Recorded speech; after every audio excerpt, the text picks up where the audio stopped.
Hi, I'm Vespera. At my father's funeral, my jealous brother pressed a loaded gun to my forehead and called me a traitor. He figured I'd vanish, like always. Then his commanding officer stormed over, snapped to attention, and saluted me. "General," he said. My brother's face went paper white.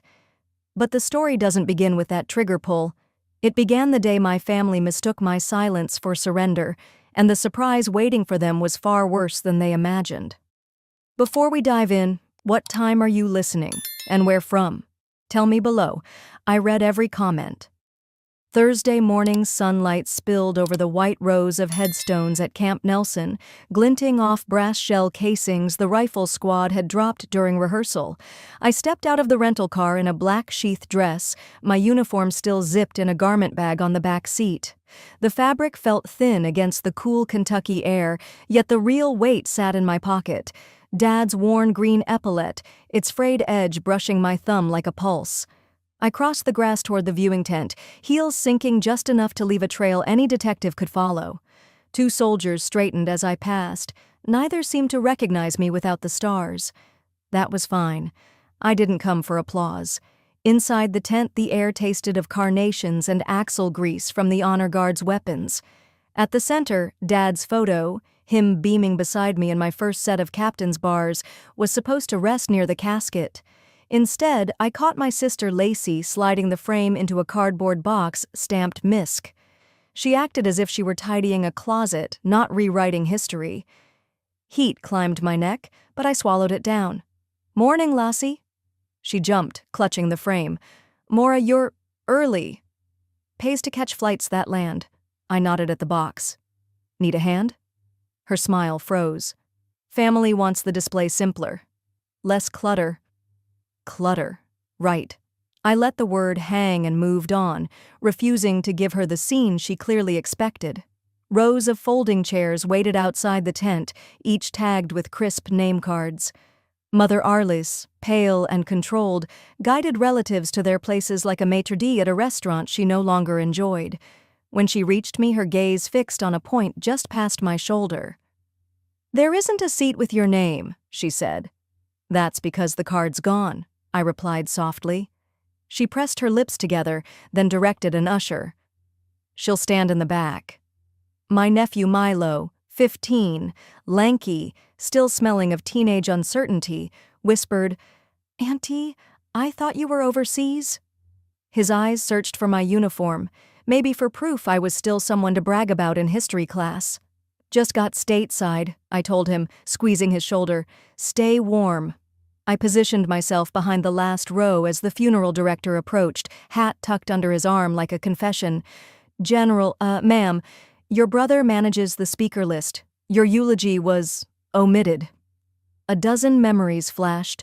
Dad coaching my 8-year-old pronunciation for the pledge, 12-year-old me promising I'd speak for the family someday, 22-year-old me yelling "incoming" while dragging a radio operator through Afghan dust. All that training, yet the hardest maneuver now was simply nodding. "Understood," I said. Across the clearing, the honor guard rehearsed the flagfold. Gannon strode over, dress blues perfect, jaw squared for the cameras already gathering. He greeted colonels, clapped a congressman's back, and skipped my outstretched gaze as though it were a pothole. Stopping at Dad's casket, he dusted medals that needed no polishing, then eyed my garment bag inside the car. "You always have to turn the spotlight," he muttered, low enough for only me. "I'm here for Dad, not lights." My voice held steady. I refused to let his grievance borrow my breath. He leaned closer. "Keep telling yourself that."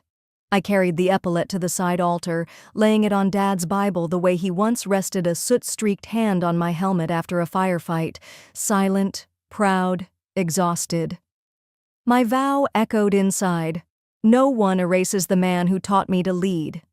A lone bugle note pierced the scene as the musician tested his horn, slicing the hush like sheet metal. I spotted Gannon a few yards away, speaking with the cemetery security chief. Pointing at me? The chief's expression tightened. One hand drifted to the radio on his belt. And that was the moment I realized the ceremony was never meant to stay civil. The bugle's echo hadn't finished trembling through the trees when Gannon strode to the center of the honor guard like a man claiming stage rights. He threw up a hand, stopping the flag folding mid-crease. Rifles lowered, boots shuffled. Conversation died faster than a snapped radio signal. "She doesn't belong here," he declared, voice pitched to reach the last row of mourners. 30 sets of shoulders stiffened. The chaplain put his prayer book against his chest as if it might deflect whatever came next. Gannon pointed straight at me. "My sister betrayed this family, and she betrayed the nation that laid our father in this casket." A murmur rolled across the tent, half gasp, half embarrassed cough. My pulse thumped, but I kept my face still, hands clasped at my waist. Let him burn his own rope. He wasn't finished. "You paraded those stars on cable news and sold our last name for headlines. You're a disgrace." Betrayal. Headlines. Disgrace. He tossed the words like gravel, hoping one would chip something vital. I lifted my gaze to meet his. "Is that what you tell yourself at night?" I asked, calm as classroom chalk. A few veterans near the back exchanged quick glances. They recognized a controlled volley when they heard it. Mother stared at the grass. Lacey bit her lip, part of her wanting to intervene, the larger part relieved it wasn't her under the spotlight. Gannon's cheeks reddened. He reached for his ceremonial sidearm, the pistol intended to fire blanks for the rifle salute, and drew it with a motion too practiced. Metal flashed sunlight across Dad's polished coffin. Gasps spiraled outward. I heard a child whimper. The stiff click of safety catches on the honor guard's rifles, the sudden absence of birdsong. The muzzle fixed on my sternum. Time folded as tight as that unfinished flag. "You either walk away right now," Gannon hissed, "or I'll make sure this funeral's remembered for the right reasons." Lacey's whisper brushed my ear. "He's serious, Mora. Please, just go." "No," I answered her, eyes locked on my brother's. "I've already walked away too many times." We stood like that, siblings split by inches and a gun barrel, until a sharp bark cut through the paralysis. "Attention!" A decorated lieutenant colonel jogged from the perimeter, hat in hand, ribbons flashing. He halted beside me, heels striking together, and delivered a salute meant for parades, not tense standoffs. "General Hartwell," he announced, voice ringing off marble headstones. Conversation slammed into silence. Even the wind paused. Gannon's grip faltered. The pistol dipped as if the weight suddenly tripled. Color drained from his face. For a moment he looked 14 again, caught breaking Dad's compass. "Sir," I replied, returning the salute with 2 steady fingers. The lieutenant colonel pivoted toward the rifle squad, ordered them to stand fast, then faced my brother. "Captain Hartwell, holster your weapon." Gannon swallowed but obeyed. 2 military police officers moved in, gently but firmly guiding him away from the casket. No cuffs, yet. The ceremony wasn't over, but every witness knew his future had just been rerouted. As he passed, a young soldier in the honor guard stepped forward, hand shaking only slightly, and offered me the folded flag he'd been cradling. "Ma'am," he whispered, "your father would be proud." I accepted the triangle of blue and stars, its fabric warm from sunlight and ceremony. Murmurs spread, that respectful, humming acknowledgement soldiers give when hierarchy reveals itself. My mother's eyes glistened, though she still could not make herself move toward me. When the honor guard resumed, the rifles cracked their salute in flawless 3-round volleys. Echoes rolled across the valley, but none reverberated louder than the single fact now cemented in every mourner's mind. The general in this family wasn't the son. It was the daughter holding her ground. The funeral director, pale, gestured me toward the podium, the very stand from which my remarks had been erased. I walked past rows of relatives who suddenly found their shoes intensely interesting. At the microphone I let the hush settle, then drew a steady breath. "My name is General Mora Hartwell," I began, voice carrying beyond the canopy toward countless phones now raised in shaky hands. "And this is what my father never wanted you to forget." And that was the moment I realized, no matter how many eyes were watching, how many stripes were on their sleeves, or how many medals lined their chests, I had to speak. I stepped forward, my boots settling firm against the wooden platform, the flag still folded tightly in my arms. The silence was complete, not respectful, tense, like the air itself was listening, unsure of what I'd say. I didn't look at Gannon. I didn't need to. I wasn't just his daughter, I began, voice steady, though my chest tightened around every word. I was his soldier. No microphone static, no movement, just that single sentence slicing through the hush. I served beside men and women my father trained. I stood in the same sand, under the same sun, took the same risks he once did. When I was promoted, he didn't say congratulations. He said, "You've earned another stripe, not a pedestal. Now earn the respect that comes with it." That was my father, always demanding, always quiet, and always watching. Someone in the front row, an older veteran, lowered his head slowly in solemn agreement. I let the flag rest gently on the podium, one hand resting over the blue. He taught me how to walk into fire with clarity, not for the glory, not even for the cause, but because the soldier next to you deserves your steadiness. That's what he wanted his legacy to be: strength without cruelty, honor without noise, and a backbone that didn't bend for politics, nor family pressure. Still, I didn't say Gannon's name. I didn't mention the gun. I didn't have to. My father didn't raise a quiet daughter. He raised a warrior who just happened to be born female, and no matter who tries to erase that today, he knew the truth. The air shifted. Someone exhaled. A sniffle in the distance. My hand stayed firm over the flag. I nodded once and stepped down. Later, after most of the crowd dispersed and the honor guards had packed up their rifles, I walked slowly toward the memorial bench near the rows of trimmed hedges. I didn't want to sit. I just needed a place where the sky could see me breathe. That's where Lacey found me. She'd slipped off her heels, barefoot now on the grass, carrying her purse under one arm. She didn't speak right away, just looked down at the ground between us, then finally said, "I wasn't going to come find you, but I couldn't leave like that." I turned slightly. "You mean like how Gannon did at my promotion ceremony?" Her eyes flinched. I hadn't intended it to sound so bitter, but that memory, it still stung, like sunburn beneath a shirt. "Mora," she began, voice soft. "I'm sorry for whispering, but I really thought he was going to pull the trigger." I stared straight ahead. "I know, and I know you meant well. But you whispered because you're used to me backing down, walking away." Lacey stayed quiet for a moment, then nodded. "You're the strongest one, Mora. But sometimes you scare us." I almost laughed. "Scare you? Because I followed Dad's footsteps instead of baking cookies?" She flinched again.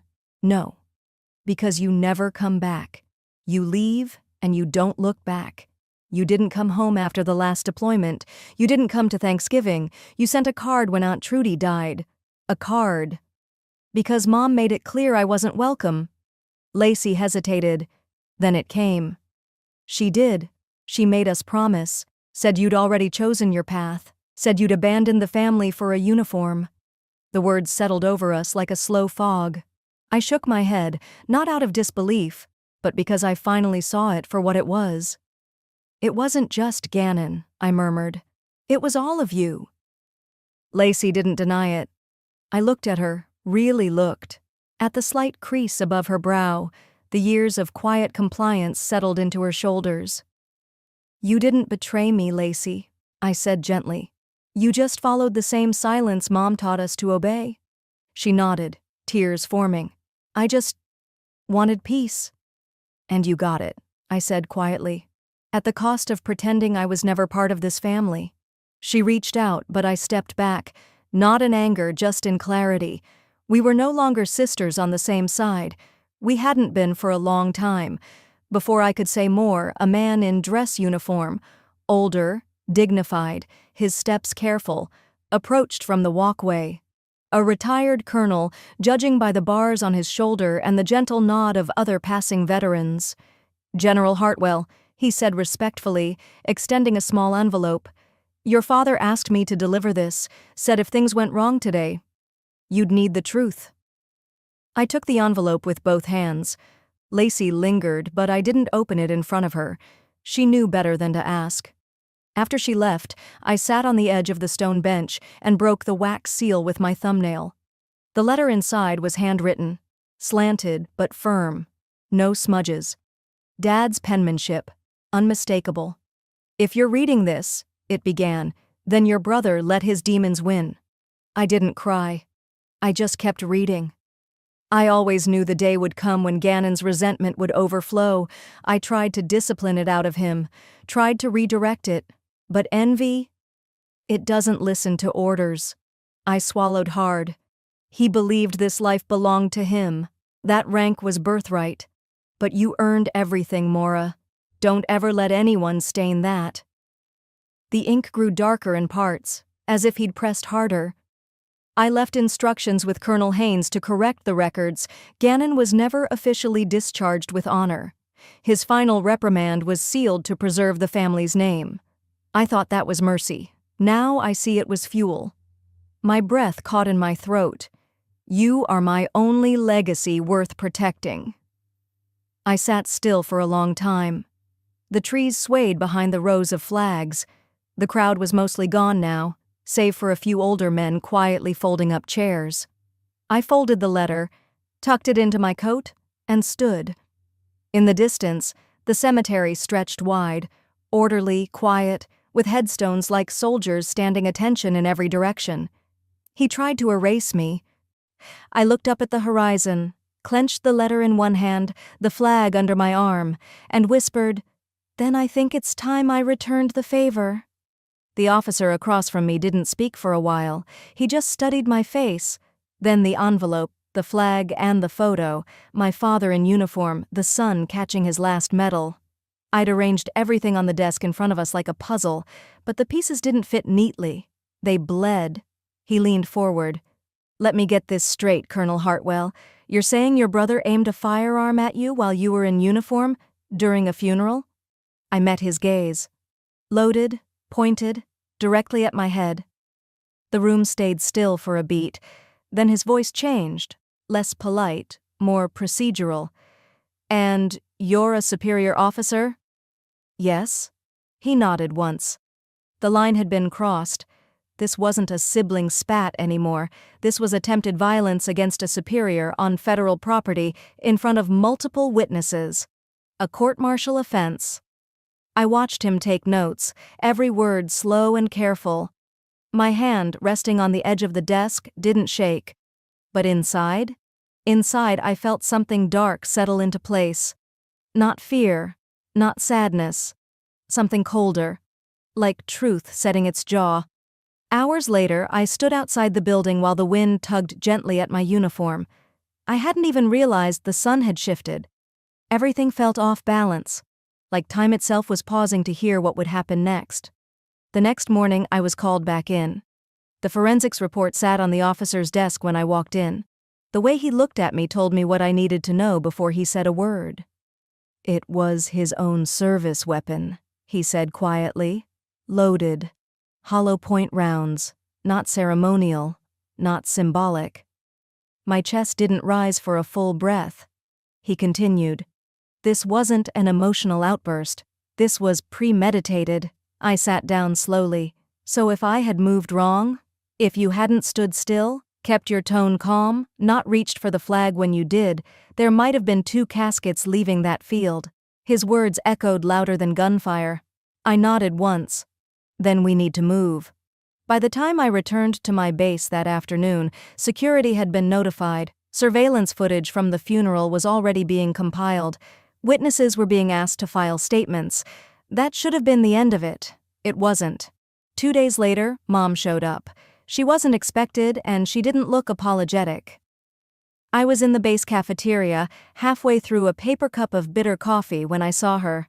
She didn't wave. She didn't even take off her coat. She just stood by the doorway until I noticed. We found a small conference room, empty. I didn't offer to sit, so she stood too. "You're really doing this?" she asked, arms crossed like I was 13 again and hadn't done the dishes. You saw what he did. I saw a grieving brother. I didn't answer. Instead, I reached into my file folder and slid the printed photo toward her, the one taken seconds before the gun was drawn. My father's face in the background, the sidearm at my temple, the expression on Gannon's face, one of pure calculation. Her hand hovered over the photo, but she didn't pick it up. I knew, she said softly, about what he did on his last deployment.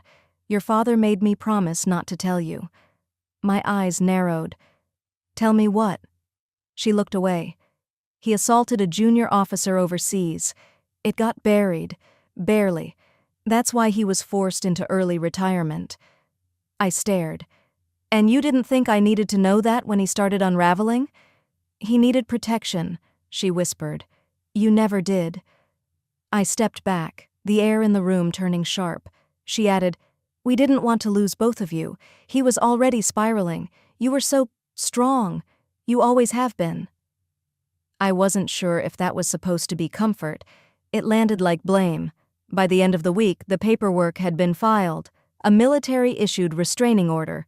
Gannon's access was revoked, and he was suspended pending tribunal. They confiscated his badge, his weapon, and access to his former network. But networks aren't always confined to base walls. That weekend, my inbox exploded. Hundreds of messages, threats, slurs, insults, some masked as concern, others full of venom. I clicked one video, then another, then another.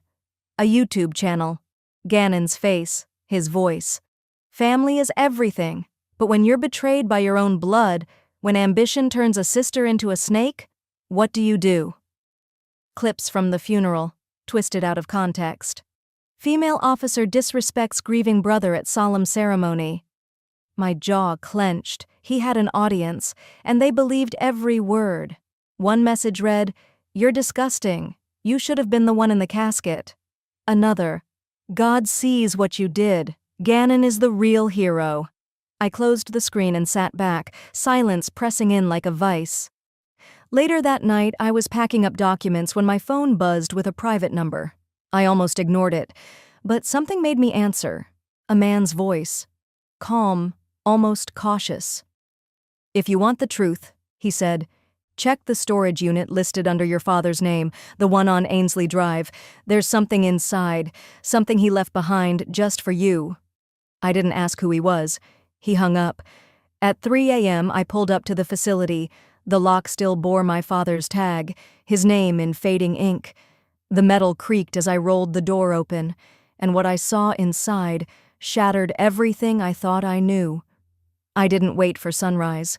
By the time the security guard waved me through the gate, the moon was slipping behind a bank of low clouds, and the fluorescent bulbs along Ainsley Drive buzzed like tired hornets. Unit 17B sat at the end of the row, padlock flecked with rust, my father's handwriting still faintly visible on the tag. Hartwell. Pot. I slid the key home, breathed once, and lifted the door. Gray dust spiraled up, catching in the beam of my flashlight. Wooden crates, each stenciled with faded unit numbers, lined the back wall. Framed citations leaned together in a lopsided pile, and on a metal shelf, almost like an afterthought, rested a small fire safe and an old Sony camcorder sealed in a Ziploc bag. I pressed the playback button. The screen flickered. Dad sat at a workbench, uniform jacket draped over the chair behind him. His hair was thinner, cheeks hollowed by chemo, but his eyes, those steel blue eyes, were clear. "If you're watching this, kiddo," he said, voice low, "then Gannon crossed the line I hoped he'd never reach." I caught my breath. The flashlight trembled against my wrist. "He's been siphoning unit funds," Dad continued, "doctoring readiness reports, and last year—" He exhaled, heavy. "Last year he set up an op in Helmand purely to make you look incompetent, radioed bogus coordinates, blamed you for the delay, nearly cost 3 Marines their lives. Command buried it to avoid scandal, pinned that final medal on me to keep me quiet." The camera jolted as he leaned closer. "I took the disgrace because I thought I could fix him." A pause, raw. "Turns out you can't lead a man who won't follow." The tape ended there. No goodbye, no wisdom, just static. I opened the safe next. Inside lay a slim lockbox, 2 inches thick, stamped classified. Beneath it, another envelope addressed simply, "To Jag, deliver on breach." Dad's handwriting again. I slid the box and letter into my rucksack, then locked the unit and drove straight to base. Sunrise bleeding pink across the interstate. Coffee hadn't touched my lips, but adrenaline kept my hands steady. Colonel Ramirez met me outside her office. Her gaze flicked from the bag to my face. No small talk, we went straight to the conference table. I set the camcorder, the classified box, and Dad's sealed letter between us. "The firearm at the funeral was only the surface," I said. "Here's the rest." She watched the tape in silence, the room lit only by the screen's glow. When Dad's image vanished, she whispered, "That's a career grenade, for him and anyone who helped him." I opened the lockbox. Inside, the real after-action report from Helmand, redacted names restored in Dad's neat pen, plus bank statements showing the siphoned funds, and one faded photograph. Gannon shaking hands with an arms contractor he was never cleared to meet. Ramirez exhaled. "You know this could drag half a brigade into tribunal." I looked her dead on. "Then let it burn." Word traveled fast. By noon, Gannon's suspension was upgraded to pre-trial confinement, though the cuffs hadn't clicked yet. That's when the envelope slid under my office door. 2 photos of me walking my 8-year-old past the school gate, a typed note between them. "Drop the charges or this gets messy." Base security traced the printer code. Internal equipment, admin wing, one of Gannon's old drinking buddies. The circle was tightening. The threats online multiplied. "You're tearing a hero down. Fake general. Disgrace to the flag." His followers spliced funeral footage so it looked like I'd shoved him first. The algorithm did the rest. That evening, exhausted, I slung my bag over my shoulder and headed for the parking lot. Dusk painted the sky bruise purple. Near the exit, a black Charger idled, headlights off. I knew the license plate by heart. Gannon. He didn't gesture, didn't roll the window down, just stared, engine rumbling like a caged animal. I slowed, let him see I wasn't afraid, then kept walking to my truck. I drove home on side streets, checking mirrors every few blocks. By the time I pulled into the driveway, the neighborhood was silent. Porch lights glowing, sprinklers ticking in distant yards.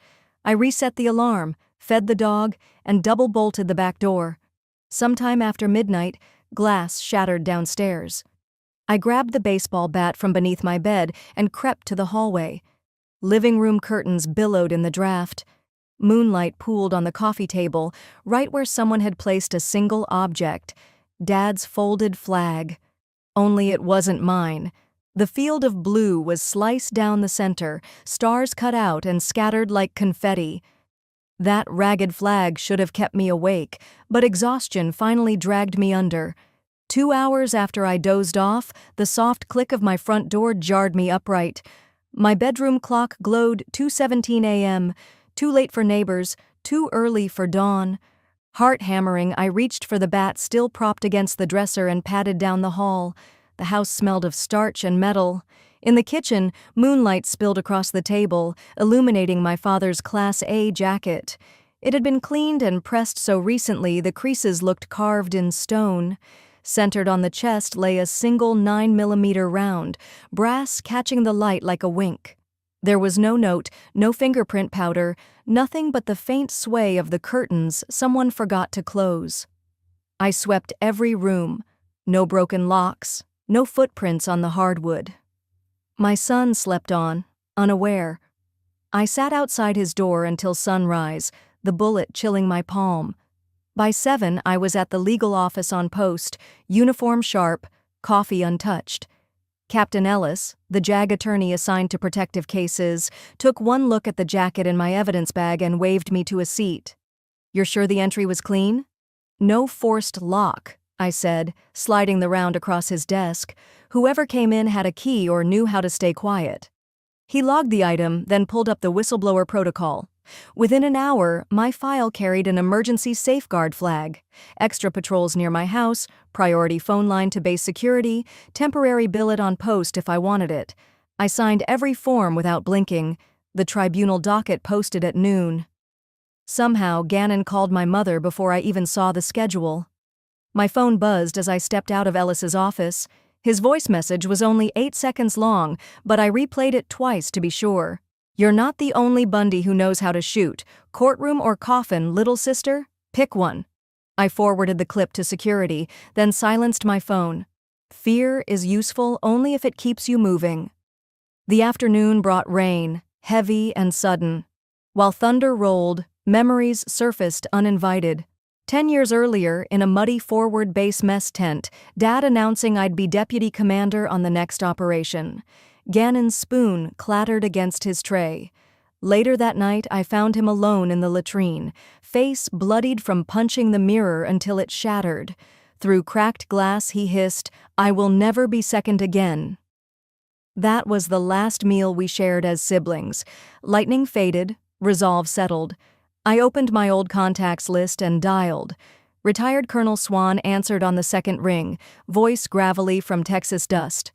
"If it's about your brother, I already booked a flight," he said before I spoke. "Your dad saved my platoon in '03. Time to settle the debt."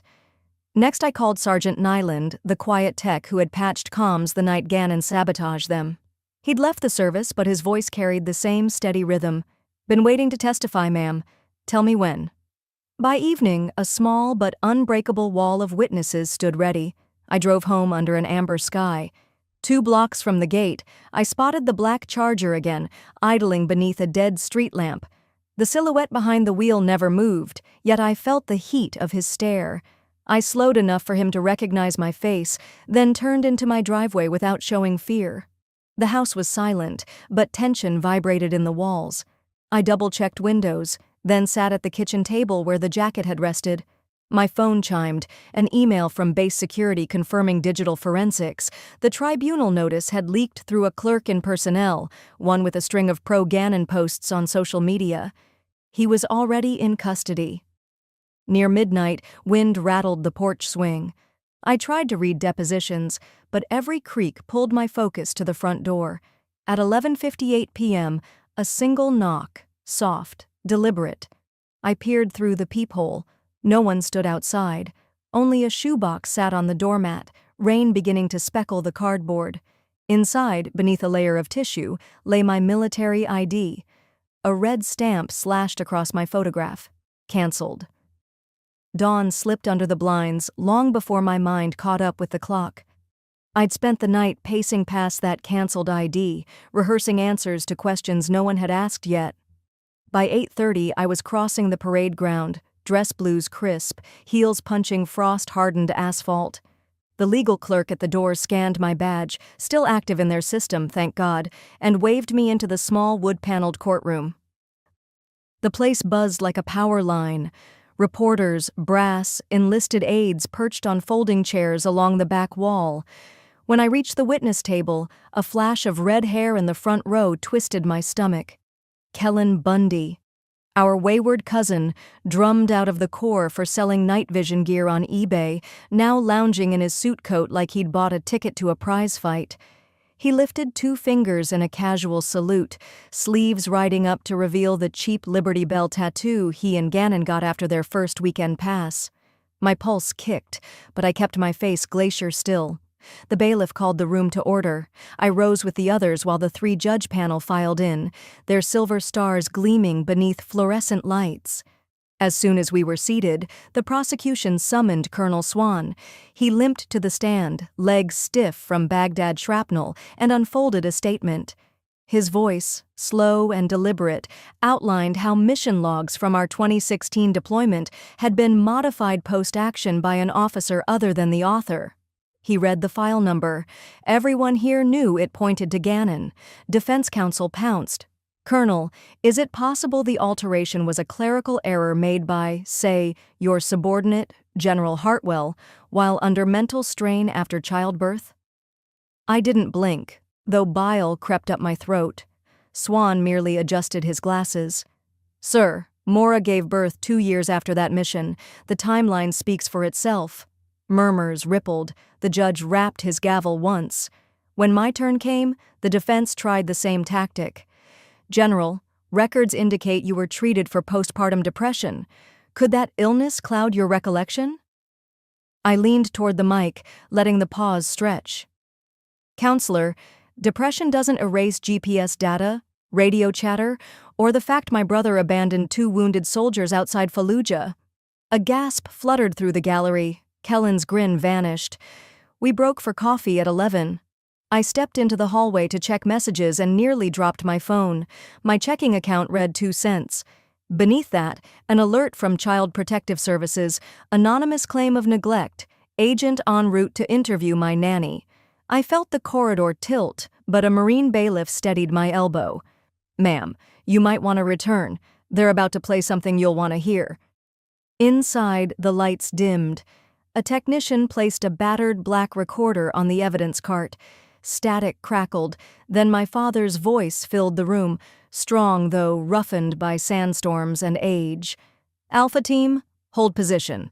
In the background, Gannon argued, insisting he outranked the captain on sight, ordering a reckless advance. Then Dad again, lower, edged with sorrow. If anyone asks, this op never happened, and if my daughter tells anyone, she's done. The file ended with a pop like a spent shell casing. For a heartbeat, no one breathed. The lead judge cleared his throat, voice tight. We will recess until 0900 tomorrow. Court is adjourned. Gavels struck in unison. I gathered my notes, legs shivering with contained fury. As I headed for the aisle, Kellen rose, blocking my path. He smelled of cheap cologne and spite. Tomorrow you lose everything, he murmured, breath sour with peppermint schnapps. I sidestepped, brushing his shoulder harder than courtesy allowed, and kept walking. Outside, winter sun bounced off windshields, dazzling and cold. Near the flagpole stood Sergeant Nyland, hands clasped behind his back, waiting exactly where we'd agreed. He nodded once, our silent confirmation that the last witness, the medic Gannon left behind, had arrived on base and was ready to testify. Kellen's threat still rang in my ears when the doors opened again the next morning. I expected another hostile face, maybe one of Gannon's online followers. Instead, the bailiff stepped aside and my mother walked in, pale but resolute, clutching a slim file to her chest. For a beat, the whole courtroom forgot to breathe.